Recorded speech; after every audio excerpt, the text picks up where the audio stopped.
तो इस कहानी की शुरुआत में हम एक कपल से मिलते हैं। आदमी का नाम जॉन और लड़की का नाम सारा था। एक तरफ जॉन हर वक्त अपने काम में मसरूफ रहा करता था, जबकि सारा इस टाइम प्रेग्नेंट थी। एक दिन तबीयत ज्यादा खराब होने पर वो जॉन को कॉल करती है, लेकिन जॉन अपने काम की वजह से उसकी कॉल नहीं उठा पाता। लेकिन जब वो वापस आया तो उसे सबसे ज्यादा शॉकिंग न्यूज ये पता चली कि उनका बेटा मर चुका था। उस दिन के बाद से सारा और भी ज्यादा परेशान रहने लगी। सारा अब घर से बाहर भी नहीं निकलती थी। उसे दोबारा जिंदगी की तरफ लाने के लिए जॉन ने एक नया फैसला लिया। उसने ये डिसाइड किया कि वो लोग घर चेंज कर लेते हैं, इससे सारा का ध्यान भी बढ़ जाएगा। और ये आइडिया सारा को भी कुछ ज्यादा बुरा नहीं लगा था। ये लोग अब ऑनलाइन घर ढूंढने लगे और काफी जगहों पर जाकर खुद भी घर को चेक किए, लेकिन 1-2 महीने तक इन्हें कोई भी घर नहीं मिला और अब इन्हें अपना आइडिया फजूल लगने लगा था। ये अपना आइडिया ड्रॉप करने ही वाले थे, लेकिन तभी उन्हें एक लेडी ने अपने फ्रेंड के बारे में बताया जिसका एक मेंशन था और वो उसे बेचना चाहता था। जॉन और सारा उसके बताए हुए एड्रेस पर चले गए। ये घर एक इंतहाई सुनसान इलाके में था। पहले तो उस घर को देखकर इन्हें अजीब सी फीलिंग आई, जैसे कि ये घर हॉन्टेड हो, लेकिन अंदर जाने पर उनके होश ही उड़ गए। ये कोई घर नहीं था, बल्कि ये एक मेंशन था। एक बहुत ही खूबसूरत सा महल था। घर के अंदर जाने पर उन्हें वहाँ का ओनर एमी मिला, जो उन्हें इस घर का विजिट करवाने लगा और उसने बताया कि ये घर 1980 में बना था और लगभग 20 साल का समय लगा इसकी रेनोवेशन होते हुए,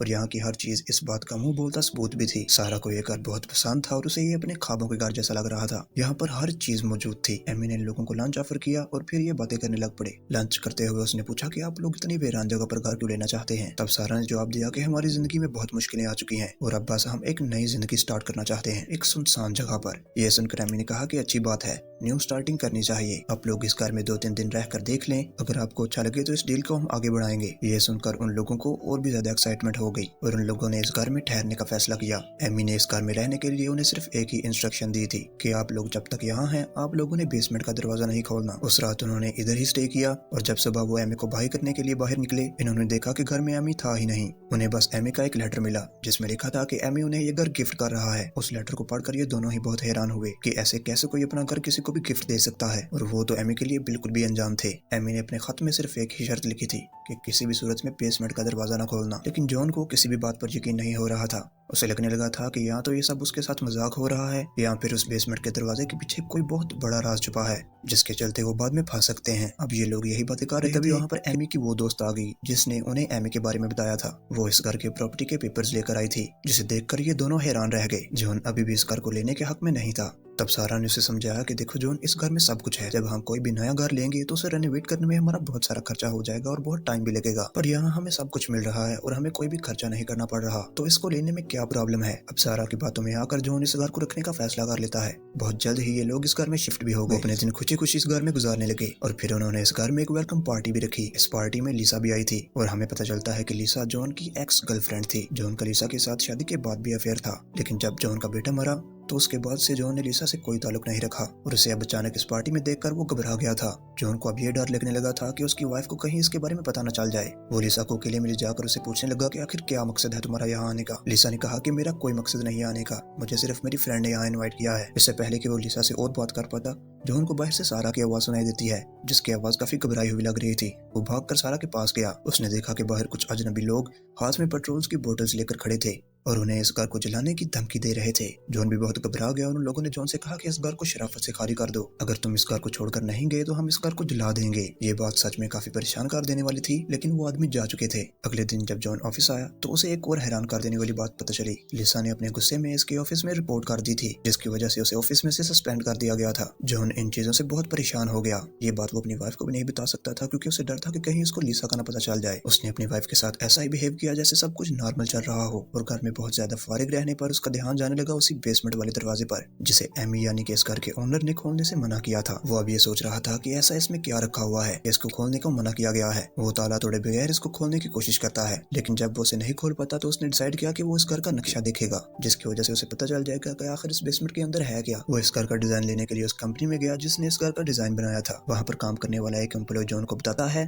कि उस घर में पहले रहने वाले लोगों ने भी हमसे काफी बार ये डिजाइन मांगा है, लेकिन आपके अलावा इस डिजाइन को कोई भी यहाँ लेने नहीं आया। और उसे अब और एक शॉकिंग बात पता चली कि एमी जो इस घर का ओनर था वो यहाँ 20 साल पहले रहा करता था, और फिर बिना किसी वजह के उसकी वाइफ उसकी बेटी को लेकर उसे छोड़कर चली गई, जिसकी वजह कोई भी नहीं जानता। अब तो जॉन की क्यूरियोसिटी और भी ज्यादा बढ़ गई थी। उसे अब लग रहा था कि हो सकता है कि एमी की फैमिली का राज उस बेसमेंट में छुपा हो। उसे खोलकर उसे जानने के लिए वो और भी ज्यादा एक्साइटेड हो गया। घर आकर उसने घर का सारा डिजाइन देखा जो लगभग नॉर्मल ही लग रहा था। उसने अब बेसमेंट का दरवाजा खोल लिया था। उसके अंदर जाने पर पहले तो सब कुछ नॉर्मली लग रहा था, लेकिन फिर उसे फ्लोर के नीचे एक तहखाने का पता चला। उसने अभी फ्लोर की वुड्स उतारी ही थी कि उसे सारा के घर आने का पता चल गया। उसने फौरन भागकर वो बेसमेंट लॉक की और घर आकर नॉर्मल कामों में लग गया ताकि सारा को उसके बेसमेंट में जाने की खबर ना हो। फिर इसी रात जॉन को लिसा की कॉल आई। लिसा उसे किसी तरह की धमकी दे रही थी और उसे मिलने को कह रही थी। जॉन ने भी फिर उससे मिलने का फैसला किया और फिर उसने लिसा से रिक्वेस्ट की कि ऑफिस ने उसने जो भी रिपोर्ट की है वो उसे वापस ले ले। लेकिन ये सुनकर लिसा को और भी ज्यादा गुस्सा आ गया क्योंकि जॉन उसे अपने मकसद के लिए मिलने आया था और अब उसने बदला लेने की ठान ली। उसने ये फैसला किया कि वो जॉन की वाइफ सारा को ये सब कुछ सच बता देगी कि जॉन ने उसे धोखा दिया है। अगले दिन हम सारा को घर पर देखते हैं जहाँ उसकी तबीयत थोड़ी खराब लग रही थी। उसे अब शक हो रहा था कि शायद वो फिर से प्रेग्नेंट हो गई है और बहुत जल्द ही उसका शक यकीन में भी बदल गया। वो बहुत ज्यादा खुश हो गई। वो ये बात फौरन जॉन को बताना चाहती थी पर जैसे ही वो फोन करने लगी तो गलती से उसका फोन नीचे गिर गया और जब वो फोन उठाने लगी तो उसे बेड के नीचे इस घर का डिजाइन मिला और फिर वो भी इस घर के डिजाइन को देखने लगी और फिर उसे ये बात पता चली कि जॉन इस घर की बेसमेंट के बारे में छानबीन कर रहा है। अब वो भी जॉन की तरह उस घर की बेसमेंट में जाने का फैसला करती है। जब वो बेसमेंट में गई तो पीछे से लिसा उसके घर आ गई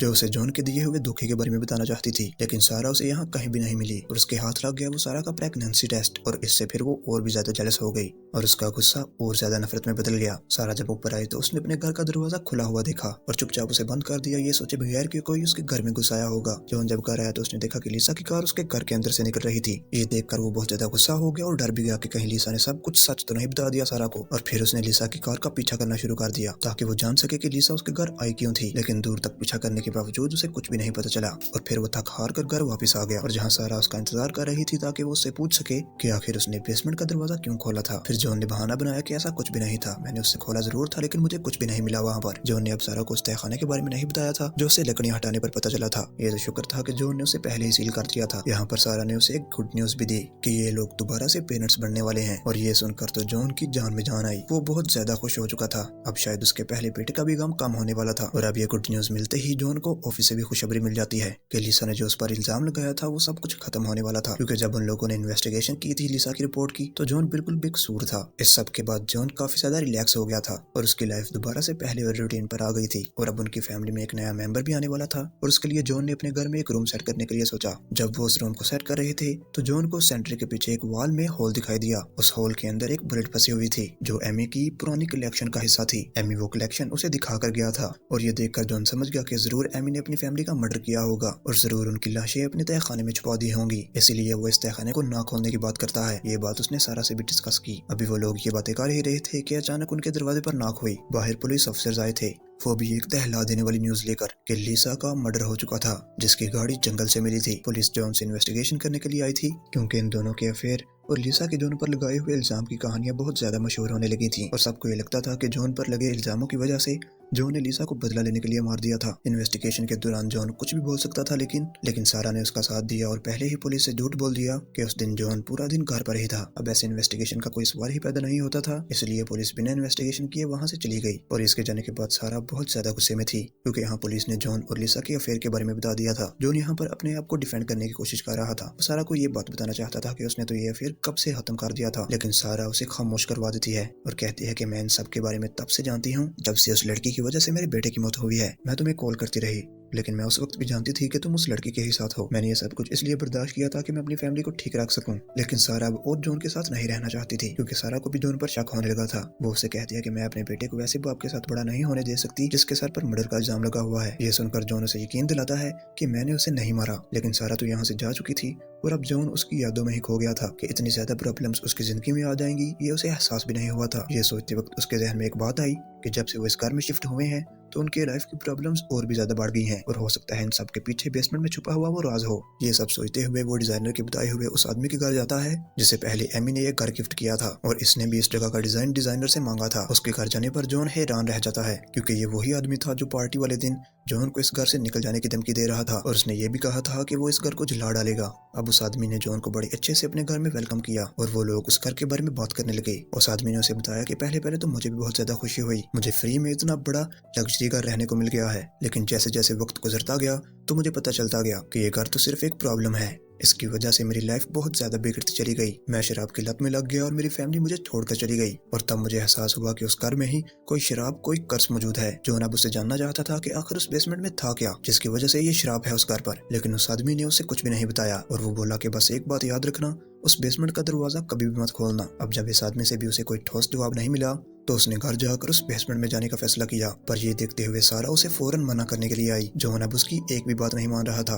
फिर मजबूरन सारा को एक बड़े से डंडे से जॉन पर हमला करना पड़ा, जिसकी वजह से जॉन बेहोश होकर वहीं गिर गया। सारा अब उसे अपने घर ले आई। जब जॉन को होश आया तो अब सुबह भी हो चुकी थी। उसके होश में आते ही सारा उसके सामने एक बहुत बड़ा सच रिवील करती है कि लीसा के मर्डर के पीछे जॉन नहीं बल्कि सारा खुद थी। उसने जॉन को बताया कि मैं भी बेसमेंट का दरवाजा खोलने गई थी, लेकिन बेसमेंट के अंदर मुझे कुछ भी नहीं मिला। लेकिन जब तक मैं वापस घर आई तो लीसा सेकंड फ्लोर पर थी। उसके हाथ में मेरा प्रेगनेंसी टेस्ट था और वो इस घर को देख रही थी। उसने मुझसे कहा कि ये घर तुम्हारा नहीं बल्कि मेरा होना चाहिए, तुम्हारा इस घर पर कोई भी हक नहीं क्योंकि जॉन भी तुम्हारा नहीं है। ये सुनकर मुझे बहुत ज्यादा गुस्सा आ गया और मैंने बंदूक लेकर उस पर गोलियां चलानी शुरू कर दी। हालांकि लीसा को उस टाइम बहुत ज्यादा चोट नहीं आई थी, उसकी जान बच सकती थी, लेकिन गोलियां चलाने की वजह से मैं बहुत डर गई थी। मुझे यह डर था कि पुलिस कहीं मेरे पीछे न पड़ जाए, कि कहीं मुझे सजा न हो जाए। इसलिए मैंने सच को छुपाने के लिए लीसा का गला दबाकर उसे मार डाला। यानी वो बुलेट जो वॉल पर पड़ी थी वो सारा ने खुद चलाई थी। तो सारा उसे कहती है कि तुम वादा करो मुझसे कि वो बेसमेंट तुम कभी नहीं खोलोगे। तो जॉन ने सवाल किया कि आखिर क्यों। तो सारा ने उसे बताया कि मैंने लीसा को मारने के बाद